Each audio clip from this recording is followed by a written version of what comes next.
Hello, and welcome, my pinwheel murderers. How you doing today? It's Chris here, and we're talking about the Submarine. This guy's actually a really interesting tower. We don't use him all that often, but sometimes he's going to be almost necessary for some of these maps.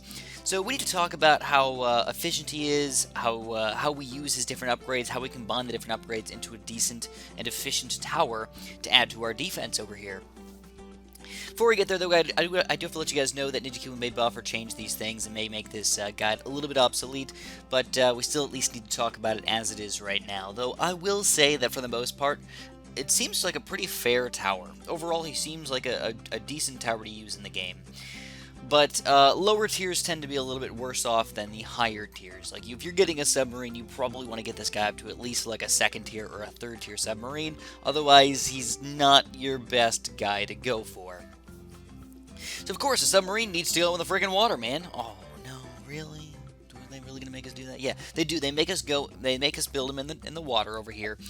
It's not that upsetting, but some maps have some really limited water space. So, like, I picked this map. We could fit, I think, 3 or 4 submarines in here pretty easily. But beyond that, that's all we get, guys. That's all the water space we get. So let's talk about these upgrades really quick. Well, top path. It's actually pretty simple. Longer range. Whoa! We get a little bit of extra range. Honestly, not a huge thing, but it's not very expensive, so okay, that seems fair. But once we get up to advanced intel, how the heck does this guy work? Well, whoa, we didn't get any extra range up in here. How does advanced intel give us extra? Let's read it really quick, just so you understand. Allows long-range targeting of balloons in radius of your other towers. So what we need to have is we need to have other towers somewhere on the map with their range, so the submarine can see them. So if you want to do, pick a tower like, I don't know, like a ninja. You can see the range of the ninja over here is pretty decent. So as soon as we send out a mob over here, let's just do one. As soon as we send out a mob over here, we don't see, we can't hit the mob in here unless it gets in range of the ninja, and then as soon as it gets out of the range of the ninja, we stop attacking until we get in our own range over here. So it's an interesting concept. I actually kind of enjoy it. Not very many other towers have anything even remotely similar to Advanced Intel, so I think it's a fun tower to make cool combinations with, you know? What's interesting about this upgrade, though, is it can give you Camo Detection. So, just as a quick example, if I have a 0-0 Dart Monkey over here, then the Advanced Intel will not give me Camo Detection. If I send out a Camo Red Balloon,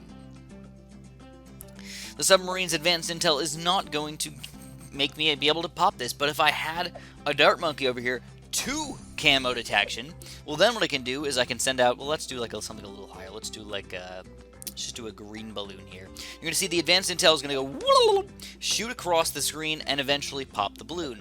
Now, what's interesting about this is advanced intel isn't broken, but seems to not work every time.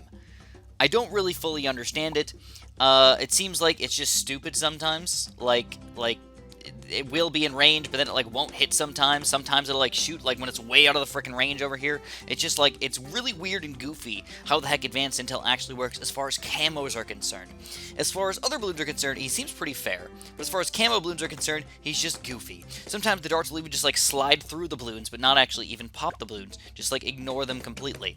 So he's a very weird upgrade for camo detection, and honestly, I probably wouldn't recommend him to be some of your only camo detection in the game. But if you do build something like a ninja, he's already got camo detection as a 0-0 tower over here, so you can just give him free camo detection, which can be very, very helpful for us. Super duper helpful, man. But what it doesn't do is if it gets inside of the range of our submarine, it does not give us camo detection. It's not like, oh, we just automatically get it. Now, you do have to have a tower that has the ability to pop camos, even if it's in the range over here, for it to end up attacking it.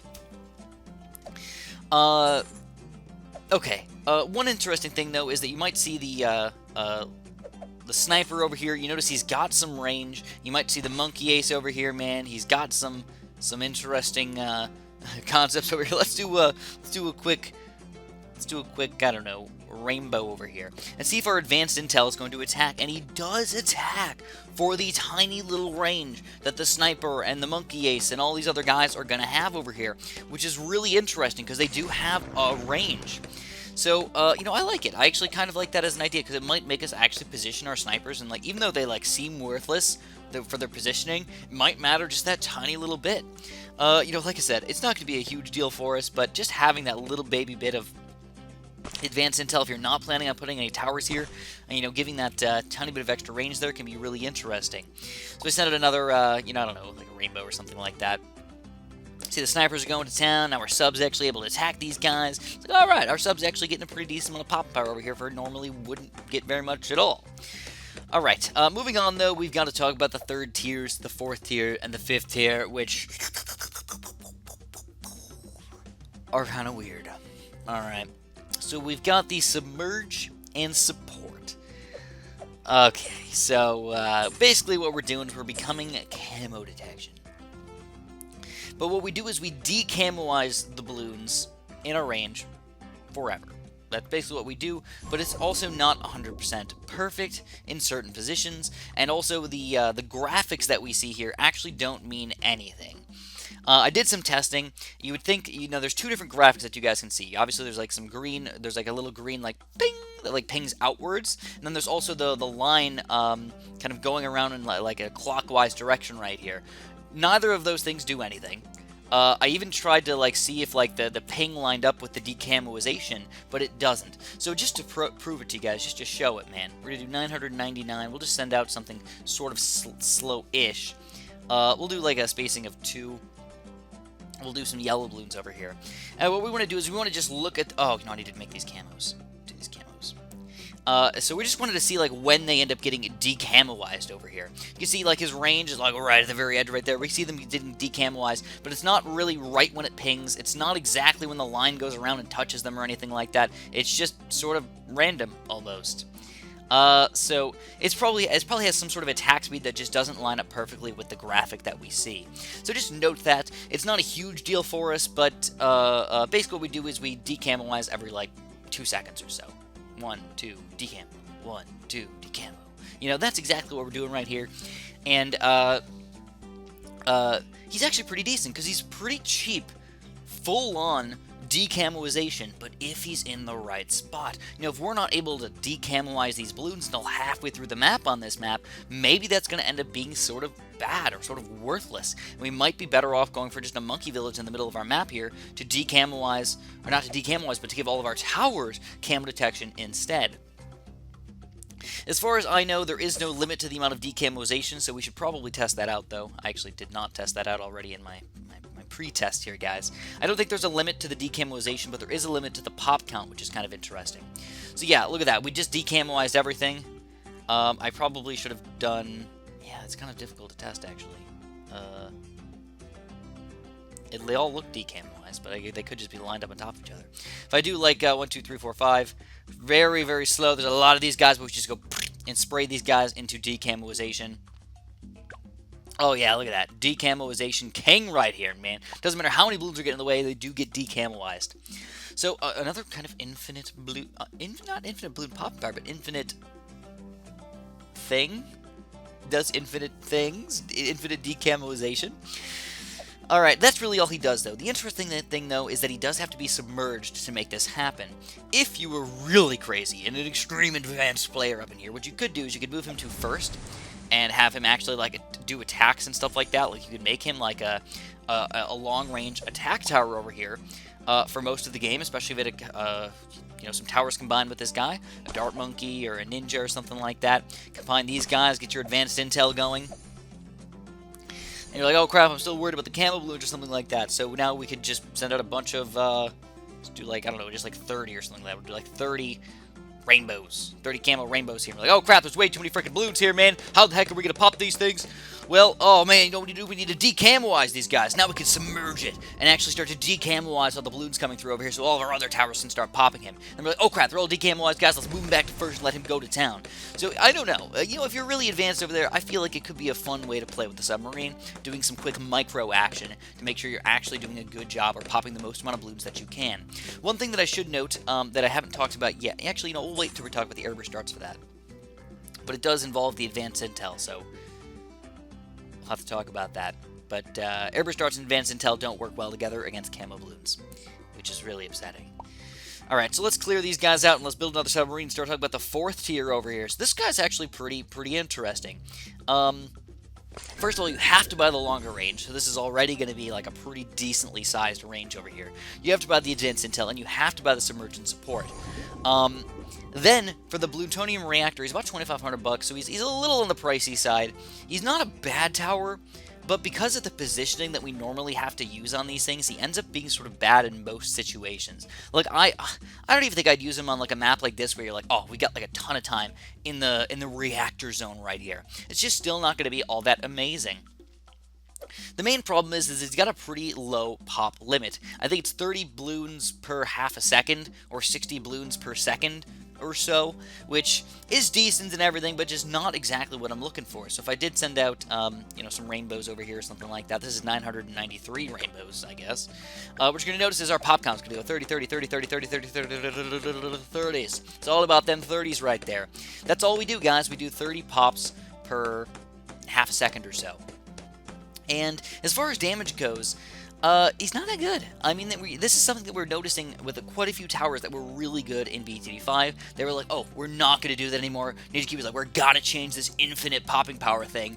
And they made a certain limit for a lot of these towers. So now we're going down to only 30 pops for this guy, 30 pops for even the Arctic Wind and all the ice towers. It's kind of upsetting, actually, because I feel like it really limits these guys in a lot of ways.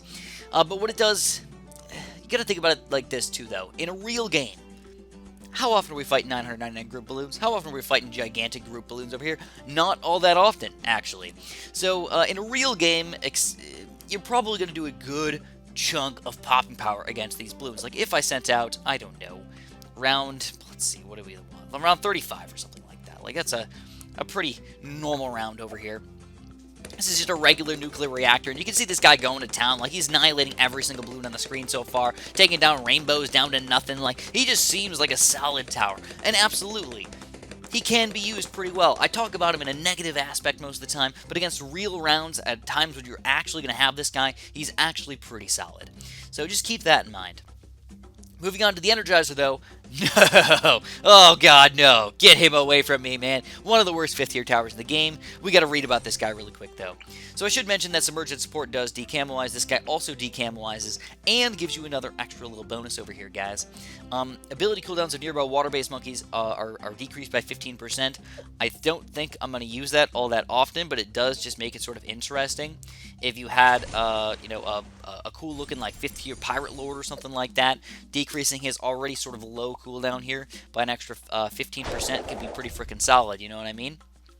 So, that's pretty cool. I actually kind of, I like that aspect of him, but at the same time, I just don't really find it to be all that much more helpful. It's just like another extra little bonus that we get that we're like, okay, now the nuclear sub can be even better. Moving on to the 5th tier over here. He's alright, this is his main thing. Now keep in mind we're spending 30,000 plus on this thing. Hero earns XP 50% faster while in the engineer's radius. So not only do we have to put him in his radius, we're only earning 50% faster experience. Cooldowns for abilities of water monkeys in the radius are halved. So cooldowns for only water monkeys, I don't know if I said that earlier, only water-based monkeys by 15%. At this point, that's only 2 towers, Buccaneers and Submarines. And there's only 2 abilities that we can use that we can actually cool down over here. That's the first strike ability, and actually we don't even need to get 5th tier, it's just the 4th tier over here, because the 5th tier gets his cooldown back as fast as he wants.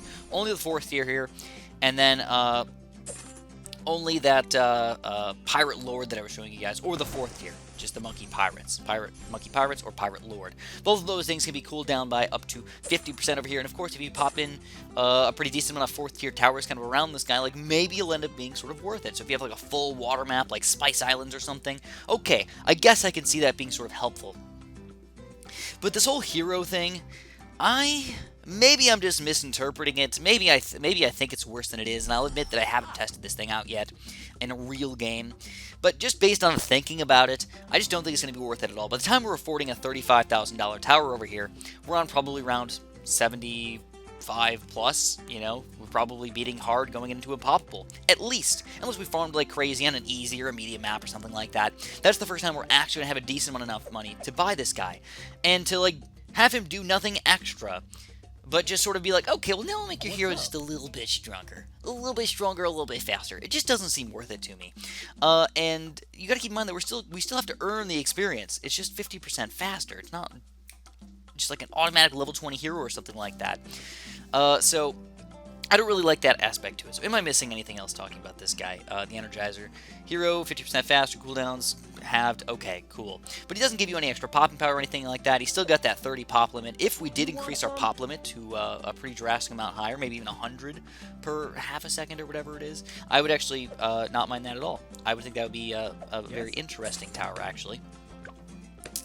But you can see 30, 30, 30, 30, 30, 30, 30. Yeah, just 30s over here, man. Doesn't look like he attacks faster either. I think that's the same speed as the regular nuclear submarine. So, overall, I'm not a huge fan of the top path guy. I feel like people could probably find uses for him, but overall, if you're spending $35,000, there's so many better ways to spend it, guys. There's so many better ways to spend your money when you're going that hard on these guys. Alright, now let's talk about the middle path. So the Barbed Arts. Well, now we're going through, ooh, I didn't even talk about the 00 Submarine, guys. Holy crap. How many pops are we actually getting from this guy? Not all that much. So if I did send out 999, 983, I'll just get this just because it makes things easier to test out on this map specifically. Send out this thing, and basically we get to see exactly how many we're to get. Oh, only 1 pop per shot. I mean, if you look at that, that's less than a dart monkey for almost 1.5 times the price here. Like, what? Why is this guy worth it? He's not as a 00 Submarine. He's actually one of the worst towers in the game for the price that you're spending. He's not good. You have to get him up to 2nd and 3rd tier to make him worthwhile over here. Barbed Arts makes him a little bit better. Now we can pop through 4 balloons per shot. So, definitely a little bit more beneficial, but like dart monkeys are just better, you know? You can put them anywhere. You can do more damage, and upgrading them is actually kind of cheaper over here. So you have to think about it like in that terms. Just for low levels, no, you just don't really want to use this guy. And then heat tip darts to pop leads and frozen balloons. We got to spend more money up in here. Man, oh man, that's a little on the rough side over here. But it does mean that we can affect lead balloons, and we can affect them through our advanced intel thing as well, which is kind of fun. Moving on to the Ballistics Missile, though, this guy's actually a pretty interesting upgrade. I don't think I'm going to use him all that often, but I like having him in the game. What he does is he does extra damage to Moabs and ceramics over here. So he also has infinite range over any distance. So this is actually really interesting because if I send him let's do a single ceramic over here. We're going to go 1 shot and 2 shots, and we take that ceramic down to nothing. So we do 5 damage to ceramics over here. We can still do regular damage against balloons and everything like that, but we do 5 times as much damage to ceramics and 5 times as much damage to Moabs. We can also do like cannon damage or like grouped damage to these balloons on the inside as well. It's not like a perfect amount of radius. It's got like a pretty small radius for its explosion, but it still does damage. We see we can take a ceramic down to nothing. Against Moab class balloons, same thing, 5 damage per shot. You know, not super duper helpful, but what we can do is we can do group damage to hundreds of Moabs at the same time. So if I'm not, or 800, I believe. If I sent out, let's do 200 Moabs here, and we're going to see the damage go up by, I believe, 500 per shot. It'll be 5 times 100, 500. Yeah, 500 damage per shot right here. So what we can do is we can affect up to 100 Bubs or 100 balloons with a single missile, which is a lot higher than a lot of other random towers. If you had tons of group balloons, this guy would be a great tower to add to your team. In fact, one thing that I think you'd be really good against is actually round 63. So what I'm going to do is I'm actually going to try this guy against round 63 just to see how many of these balloons that we can actually pop. I'm just curious for my own well-being. Maybe we're just completely missing out on a round 63 popping power tower for super duper cheap. So let's send this guy out round 63. Go ahead, buddies. I got him on strong. Hopefully the missile will attack the ceramics no matter what. Look at that, man. What? Really? We just took down all the ceramics with 2 shots, baby. Now that is a great upgrade for round 63, man. Great upgrade for these high-tier ceramic class balloons and Bub class balloons. 2 shots and they're gone. If you get glue in combination with this guy, might be a great combination to take down round 63. Actually, kind of highly recommend that as a surprising tower bonus right here. I don't think anybody has figured this out yet either, so make sure you start, you know, even if you're following some guides, man, if they're having trouble with round 63, even on my old guides, feel free to start using this guy. It's going to be an awesome addition to your team.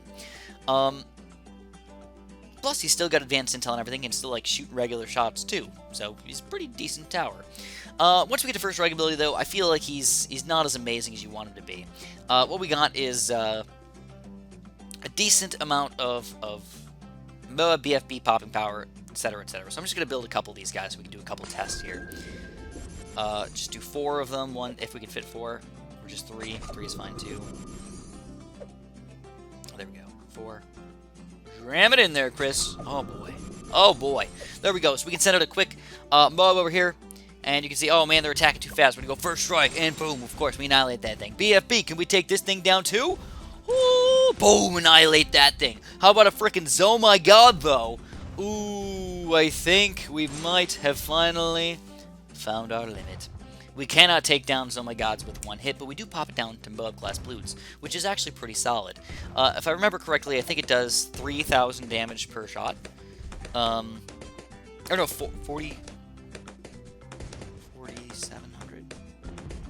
I think it does 4,700 damage per shot. Take these things down to that level. So what I can do is I can actually do one last test here, just kind of look at the pop count of this thing against this oh my god class Bloon, and see if, you know, let's just sell this guy and start over. Start with a 0 pop count. And we're just going to see exactly how much damage we do to this oh my god class Bloon, because it's not super important, but if we can take this oh my god down to about 1,000 health or so, we can knock this guy down to nothing.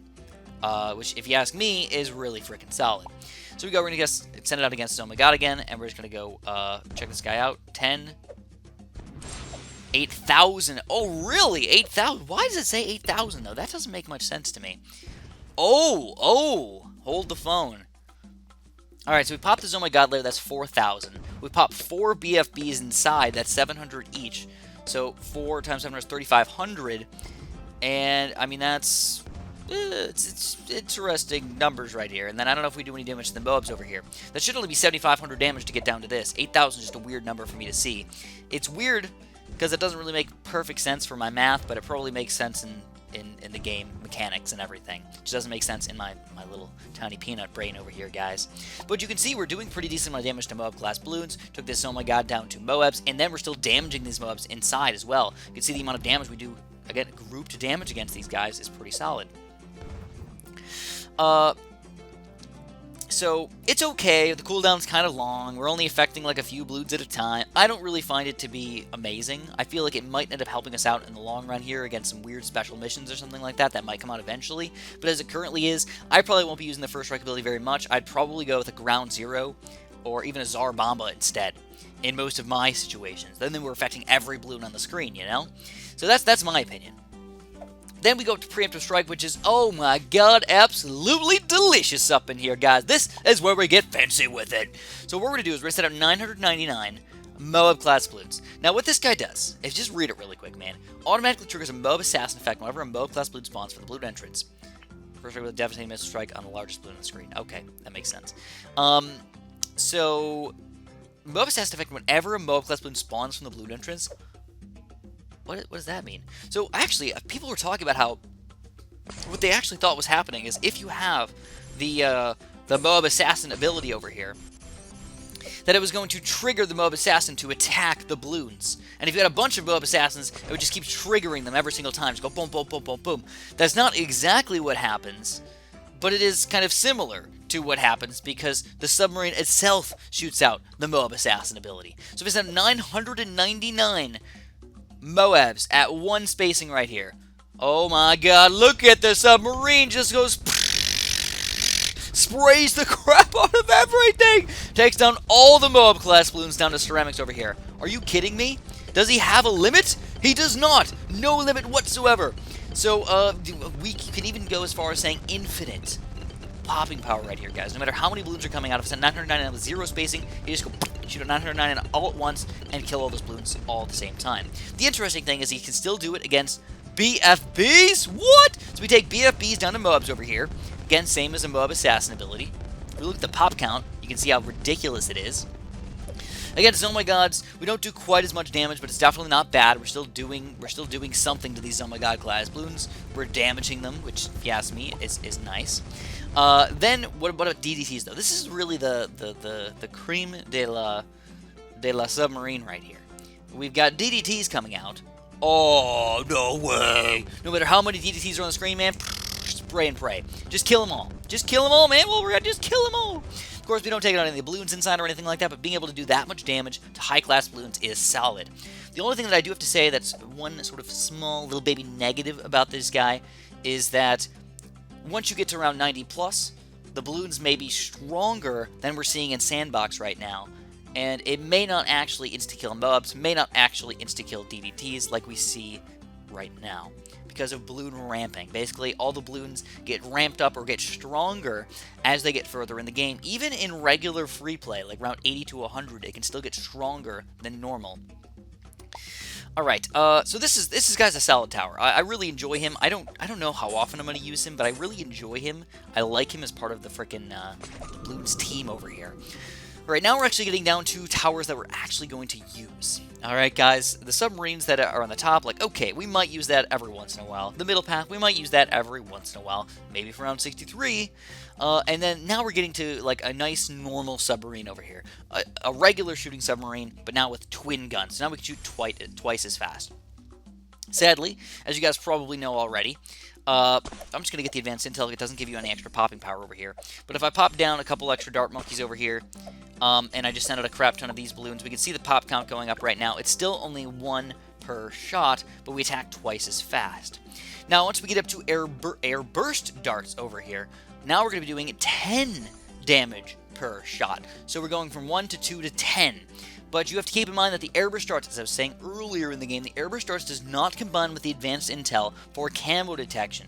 So if I see, you notice I got camo detection? I've got camo detection. If I sent out some camo, I don't know, rainbows, you're going to look at this guy and you're going to be like, okay, he's supposed to be doing 10 popping power. 1, 2, 3, 4, 5, 6, 7, 8, 9, like maybe 2 every once in a while. Like, what? Really? This is pretty bad, isn't it? Yeah, it's horrible.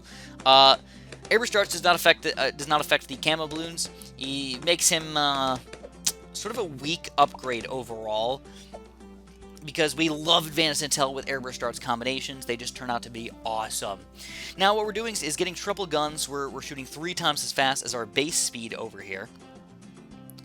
And then, I mean, that's self-explanatory in itself. We go from 0 times speed, or 1 time speed, to 2 times speed, to getting airburst darts, to getting 3 times speed. Sadly, I can't actually show this off very well in like a real game, because if I did just go for a twin guns, a 0-0, a triple guns over here, even if I went all the way up to a 4th tier over here as well, armor piercing darts, we wouldn't actually see like a consistent amount of numbers or a consistent amount of pops over here. We can just get rid of these guys too. Because the airburst darts is in the middle of all those upgrades. It's not just 2 times, 3 times, 4 times speed or anything like that. So we're not going to get good numbers over here. I just wanted to show you guys that I did try to test this out, but there's no perfect way to do it in this situation. We look at our 0-0-0 side, we got 52. We got the twin guns, we got 104. So that's accurate. We got double the amount of pops. That makes perfect sense. Going up to triple guns. What? Or no, wait. Triple guns. This is triple guns. Nope, this is triple guns. I'm sorry. Go to triple guns. We went from 104, what? To 1,600, 1,618. What? So yeah, I mean, like, no, double guns and triple guns does not normally give me 16 times the pops right here. But the airburst darts that we bought in the middle did end up increasing our popping power on top of the speed.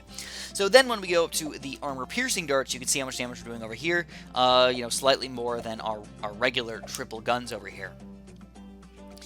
Alright, so let's actually clear all these guys out and just kind of start over again. So airburst darts, solid upgrade. Triple guns, pretty decent upgrade as well. I actually really like, because you're already getting airburst darts. The airburst darts is the solid upgrade for us. Then moving up to triple guns, now we have the airburst darts on super speed. So it's a pretty cheap, nice upgrade to combine with your submarine. Going up to armor, so let's just send out a quick mob up in here, guys, just to kind of test out, like, how the heck is this guy going to work. We're going to just do a couple extra kind of low-level popping power towers just to give ourselves range over here, and see how fast we can pop a Moab class balloon. So you can see, we're pretty freaking powerful against just regular Moab class balloons here, guys. It's not going to be wonderful for us, but we're going to do that 200 pops pretty gosh darn quick. We're going to be able to do a ton of damage against the balloons inside, and this is why submarines can be so gosh darn good. Advanced intel with triple guns or something like that can take down a Moab by him freaking self.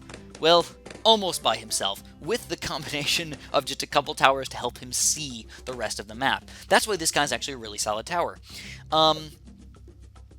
But once we get armor-piercing darts, now he's good against ceramics and Moab-class balloons. So if I set another Moab over here, you can see how much damage we're doing, man. We're doing 8 damage to this Moab now. What? And we pop this thing so much faster, almost about 2 times as fast, and we pop the ceramics faster inside as well. Sadly, doesn't seem to do much more extra damage against the balloons inside, but like just a smidge more, guys. Just a smidget more, I think. Though I can't confirm that right now. Actually, you know what? I believe it's the same. Hold on. Let's do a test. I believe it's the same amount. With real balloons. It gets weird with those fake balloons, man. These weirdo balloons right here, they don't make any sense. So we're going to do another long-range advanced intel, and then this time we're going to get a 4th tier, and we're going to get a 3rd tier. And we just want to compare against some real balloons over here. So let's send out 999 rainbows. 999 rainbows. And what we're going to see is we should see the pop count be very similar, if not the same. I believe. We'll have to test it out for sure.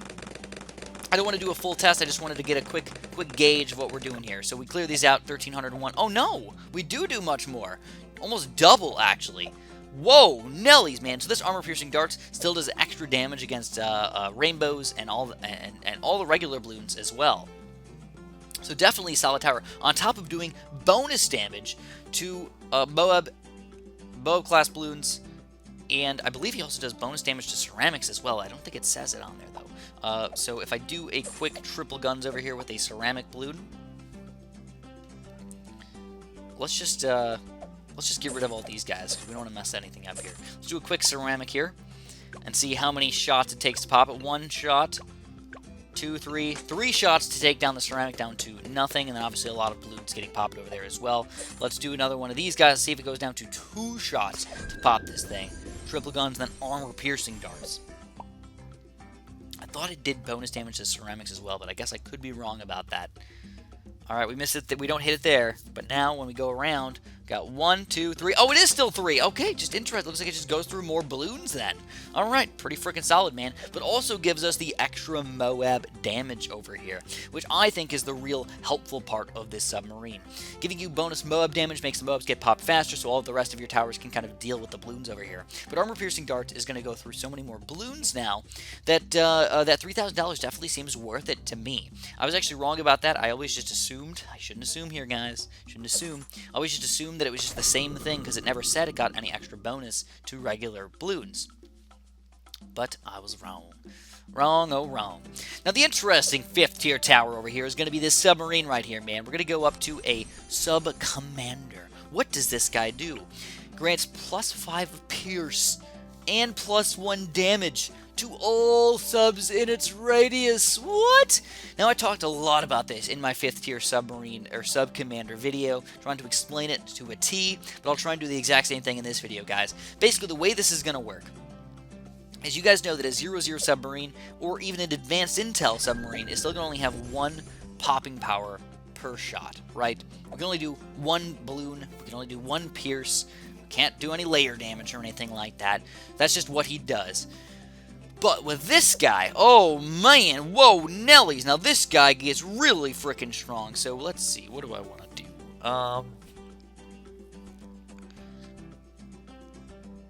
I'll just do a ninja.